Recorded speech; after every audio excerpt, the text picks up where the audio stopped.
Hi friends, welcome to Rithu Max channel. இந்த சேனலை நீங்கள் ஃபஸ்ட் டைம் பார்க்குறதா இருந்தால் லைக் பண்ணுங்கள், ஷேர் பண்ணுங்கள், கமெண்ட் பண்ணிவிட்டு மறக்காமல் சப்ஸ்கிரைப் பண்ணிடுங்க. வாங்க வீடியோக்குள்ளே போகலாம். அடுப்பு இல்லாமல் நம்ம சடனாக ஒரு சட்னி எப்படி ரெடி பண்ணலாங்கிறத நம்ம இந்த வீடியோவில் பார்க்கலாம். அது இட்லியாக இருந்தாலும் சரி, ரைஸாக இருந்தாலும் சரி, தோசையாக இருந்தாலும் சரி, நம்ம எதுக்கு வேணாலும் தொட்டுக்கலாம்.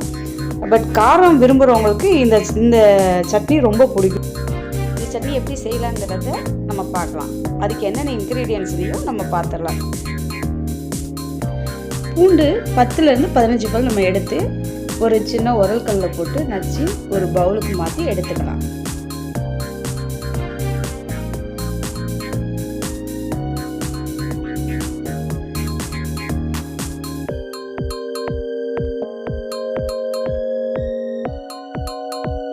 இப்போ நச்சு எடுத்த பூண்டை பவுலில் போட்டு வச்சாச்சா, அதோட 1 ஸ்பூன் அல்லது 2 ஸ்பூன் காரத்துக்கு ஏற்ற மாதிரி நம்ம மிளகாத்தூளை ஆட் பண்ணிக்கலாம்.